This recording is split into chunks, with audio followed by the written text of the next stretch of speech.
Il venait de sentir quelque chose. Une infime perturbation dans le temps. Une minuscule vibration de magie qu'il a ressentie jusque dans les tréfonds de son âme. Il soupira. Une personne était venue. Il ne savait pas qui, mais il priait pour qu'elle ne fasse pas les mêmes erreurs que lui.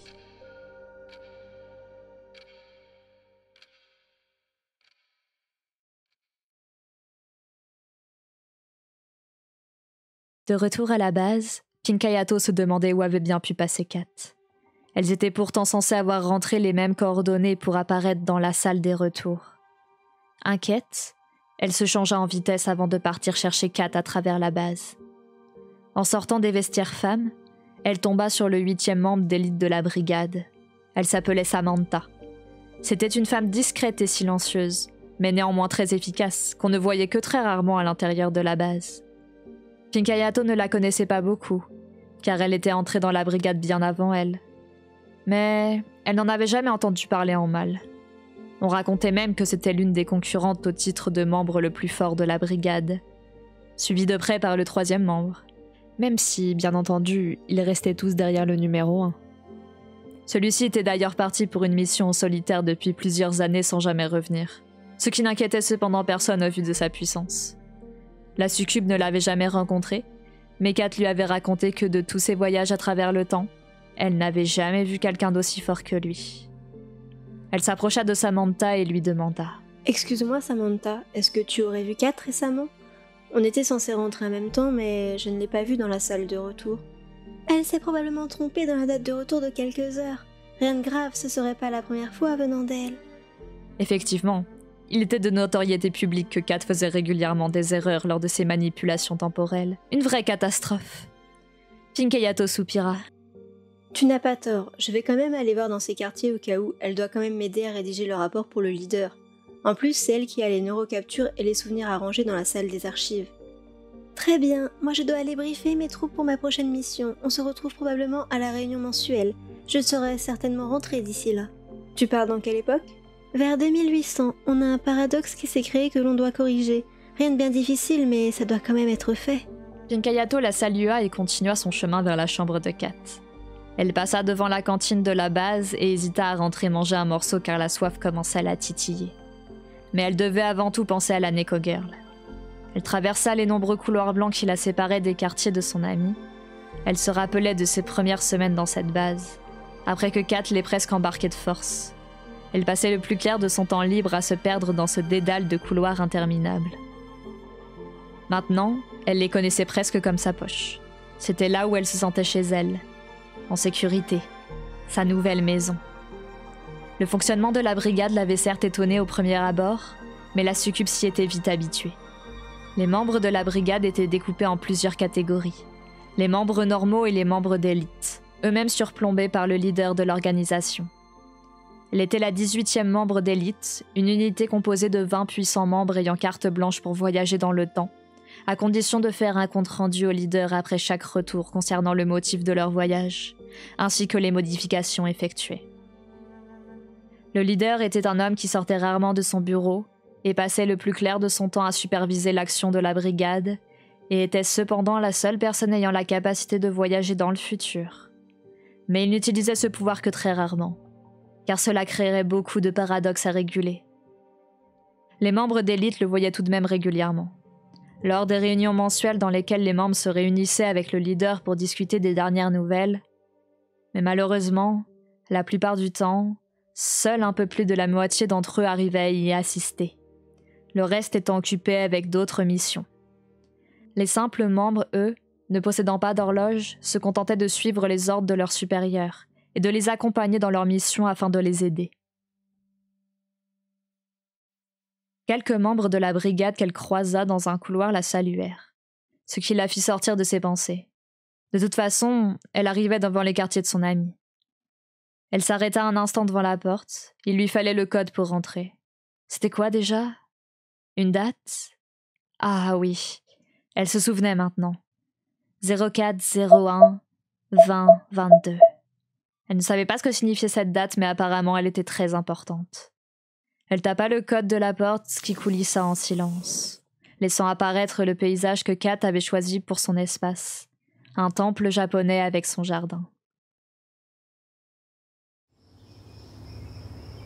Le début du second millénaire était fort ancien et il n'était pas encore marqué par les avancées technologiques des siècles suivants, ce qui donnait un charme à cet environnement. Kat et elle avaient dû s'y rendre pour une mission et elles avaient toutes les deux apprécié ce paysage. Katchan avait paramétré le jardin pour que les sakuras soient toujours en fleurs. Elle entra dans la résidence et fit quelques pas pour s'enfoncer dans l'allée. Elle ne pensait pas avoir de réponse, mais elle tenta tout de même d'appeler son amie. « Kat !» cria-t-elle. « Tu es là ?» Comme attendu, aucune réponse ne se fit entendre. Elle décida donc de s'installer sur les marches qui menaient à l'entrée du temple pour pouvoir profiter de la vue sur les sakuras, tout en ayant un œil sur la porte au cas où Kat ferait son retour. Elle commença à rédiger le rapport de leur dernière mission. Malheureusement, celle-ci ainsi que ses inquiétudes l'avaient épuisée. Bercée par les bruissements des feuilles et les chants des oiseaux, la succube finit par s'endormir.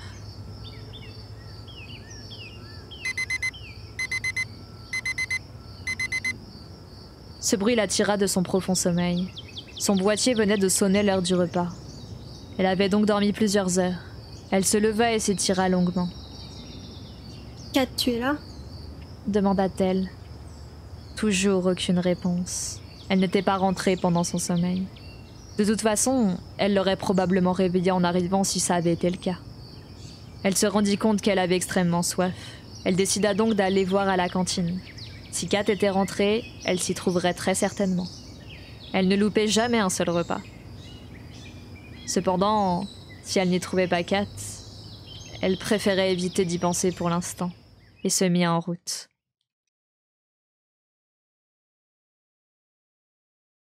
Quelques minutes plus tard, elle poussait les portes de la salle à manger. Une centaine de personnes étaient déjà installées aux différentes tables. Elle balaya la salle du regard dans l'espoir de trouver Kat assise, mais elle ne la vit nulle part. En revanche, elle trouva Aejik, 6e membre d'élite de la brigade, en train de manger à la table des élites, seule. Elle alla chercher une ration de sang dans le réfrigérateur. Étant une succube, elle n'avait pas le même régime alimentaire que les autres, puis s'assit à côté d'Aejik. Elle ne comprenait pas cet homme.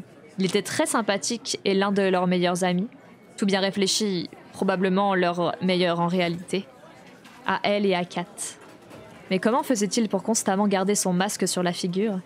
Il était tout de même en train de manger. Elle le regarda quelques instants sidérée avant de lui demander. « Salut, Aejik. » Il tourna lentement la tête vers elle et lui répondit avec sa nonchalance habituelle. « Est-ce que tu as vu Kat ? Elle était censée rentrer il y a déjà plusieurs heures avec moi, mais je ne l'ai pas vue depuis que je suis arrivée. » Il sembla réfléchir quelques instants avant de répondre. « Tu es sûr qu'elle ne s'est pas trompée d'heure d'arrivée ? » Je sais que c'est possible, mais ça fait déjà longtemps que je l'attends.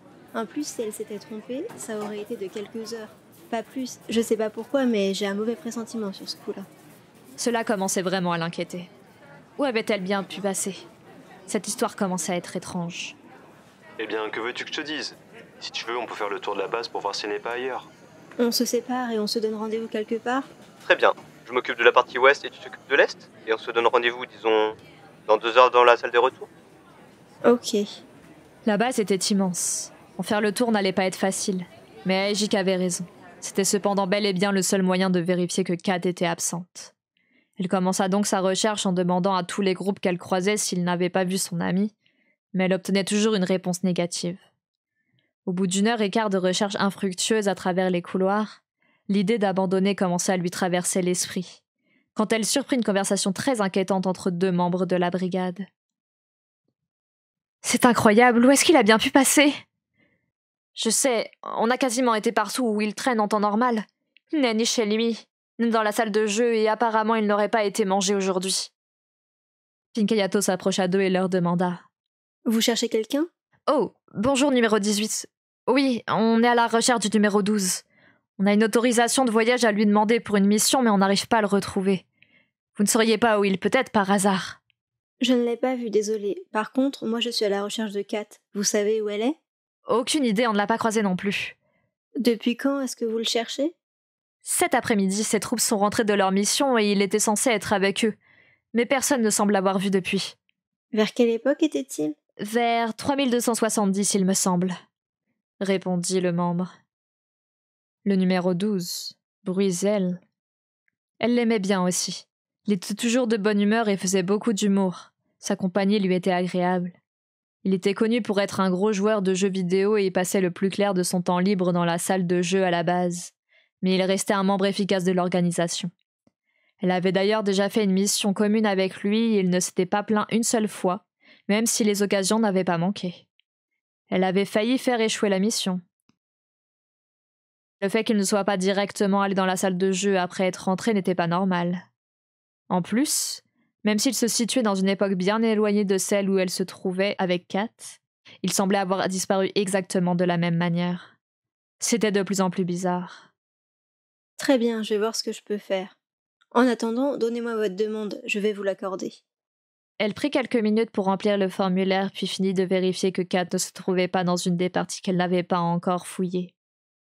Elle fila ensuite rejoindre Aegik devant la salle des retours. Quand elle arriva, il se tenait déjà sur le pas de la porte. « Alors ?» demanda-t-elle en arrivant devant lui. Rien de nouveau. Personne ne semble l'avoir vue aujourd'hui et j'ai regardé partout mais aucune trace d'elle. Pareil, mais en revanche, j'ai appris un truc intéressant. Qu'est-ce que c'est? Demanda Aegik intrigué. C'est à propos de Bruinzel. Il a aussi disparu dans les mêmes circonstances que Kat. Il avait fini sa mission et devait rentrer, mais on ne l'a jamais vu à la base depuis. D'abord Kat, maintenant lui. Mais qu'est-ce qu'il se passe à la fin?